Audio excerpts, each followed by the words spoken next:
Have you ever finished a workout feeling proud of yourself, only to notice your knees or hips grumbling the next day? Maybe you thought, well, that's just part of getting older. But here's the thing.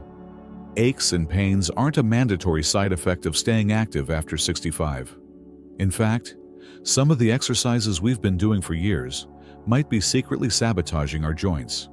And I'm not just talking about running marathons or lifting tractor tires. Today, we're diving into 5 common moves you should avoid after 65 and the joint-friendly swaps that'll keep you strong, mobile, and pain-free. Let's start with 2 big offenders you might not expect. First up, deep squats. Now, squats aren't inherently bad. They're fantastic for building leg strength. But when you drop too low, especially with added weight, you're asking your knees to bear the brunt of the pressure. My buddy Jim learned this the hard way. At 68, he was still doing deep squats with a barbell, just like he did in his 30s. Then one day, pop, a meniscus tear that sidelined him for months. His physical therapist told him, "Your knees aren't 30 anymore, and that's okay." Here's the fix: chair squats. Stand in front of a sturdy chair, lower yourself until you lightly tap the seat, then rise back up. This keeps your knees at a safe angle while still working your quads and glutes.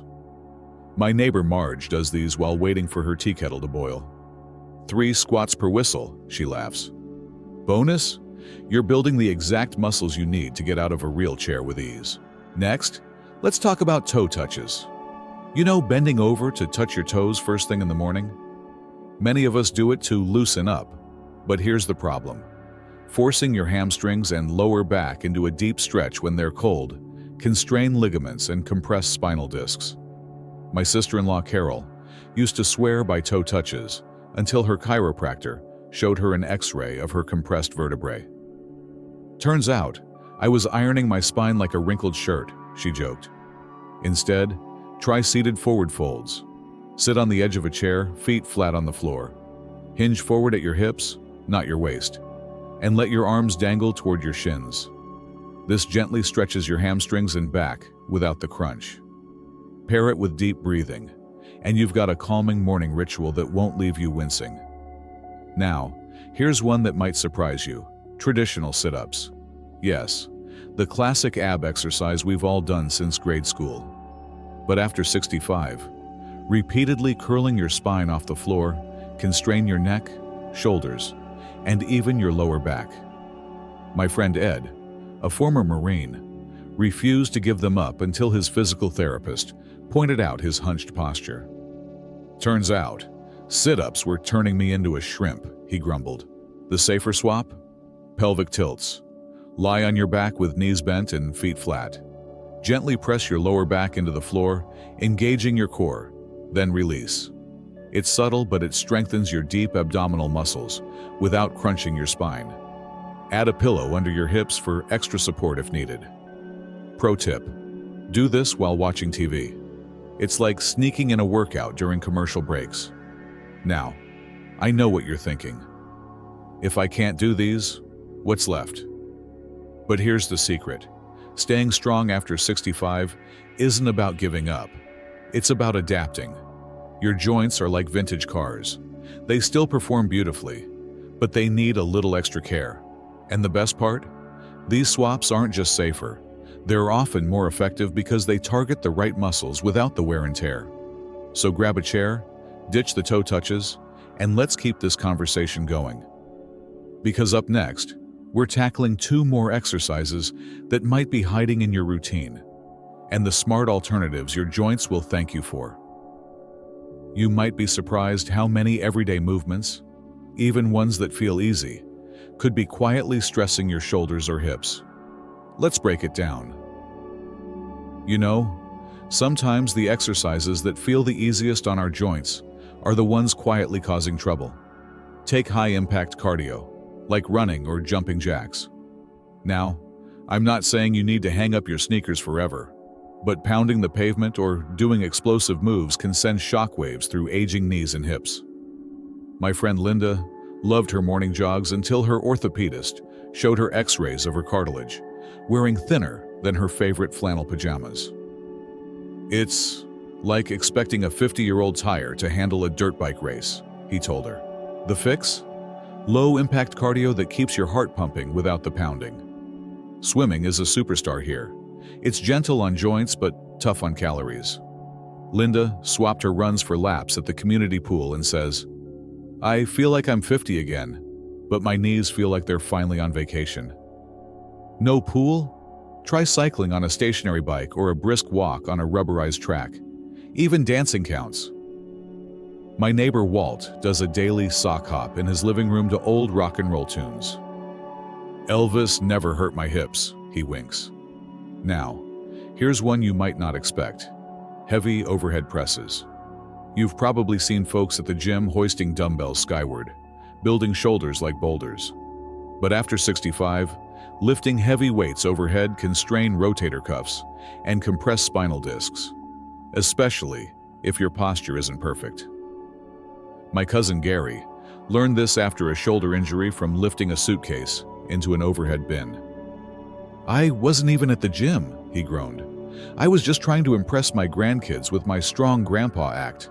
Instead, try resistance band presses. Anchor a band under your feet or around a sturdy post. Hold the ends and press upward at an angle, keeping your elbows slightly bent. This mimics the motion without the joint stress. Gary now uses bands while babysitting his grandkids. They call it his superhero ribbon workout. Plus, bands are cheap, portable, and come in resistance levels from gentle breeze to bring it on. But here's the golden rule. Listen to your body, not your ego. My pal Dottie, a former tennis champ, refused to quit her overhead smashes until her shoulder started clicking like a rusty hinge. Now, she practices shadow swings without the racket, focusing on form. Turns out, my muscles still get a workout. They just don't yell at me afterward, she says. And don't forget, warming up is non-negotiable. Spend 5 minutes marching in place, rolling your shoulders or doing arm circles. Think of it like preheating an oven. Your joints perform better when they're gently warmed up. My brother-in-law, Roy, does his warm-up with his morning coffee in hand. I call it my caffeine and circulation routine, he jokes. The bottom line? Staying active after 65 isn't about pushing through pain or clinging to old routines. It's about working smarter, not harder. Your joints aren't broken, they're seasoned, and they deserve moves that honor their wisdom. Now, you might wonder, what about balance? Or flexibility, or how do I put this all together? Let's tie it all up with the final piece of the puzzle. Let's talk about full-range leg extensions. You know, the machine where you straighten your legs against weight. It's a staple in gyms, but after 65, forcing your knees into full extension under resistance can grind cartilage and inflame tendons. My friend Betty, a lifelong fitness enthusiast, ignored the twinges until she couldn't climb stairs without wincing. My doctor said I'd turned my knees into squeaky door hinges, she sighed. The fix? Seated leg lifts with a resistance band. Sit tall in a chair, loop a band around your ankles, and lift one leg at a time to a comfortable height. This strengthens quads without locking out your knees. Betty does these while watching her soaps and jokes. Now my knees hum show tunes instead of squeaking. And here's the final piece. Balance matters more than intensity. You don't need heavy weights or complex moves to stay strong.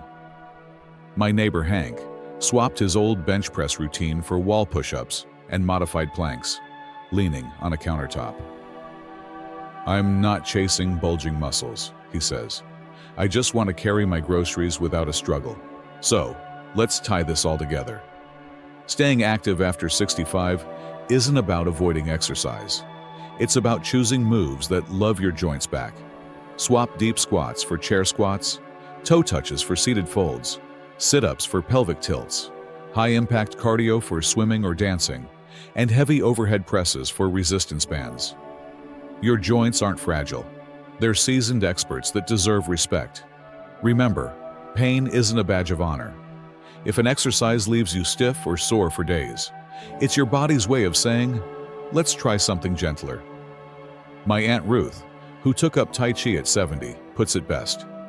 Exercise should feel like a good conversation with your body, not a shouting match. Now, I'd love to hear from you. Have you found a joint-friendly swap that changed your routine? Or maybe you've ditched an exercise that was doing more harm than good? Share your stories in the comments. We're all here to learn from each other. If this resonated with you, hit that like button and subscribe for more tips on aging, strong, smart, and pain-free. Here's to moving with ease, laughing at life's twists, and proving that 65 isn't a finish line. It's the start of your next adventure. Until next time, keep bending safely.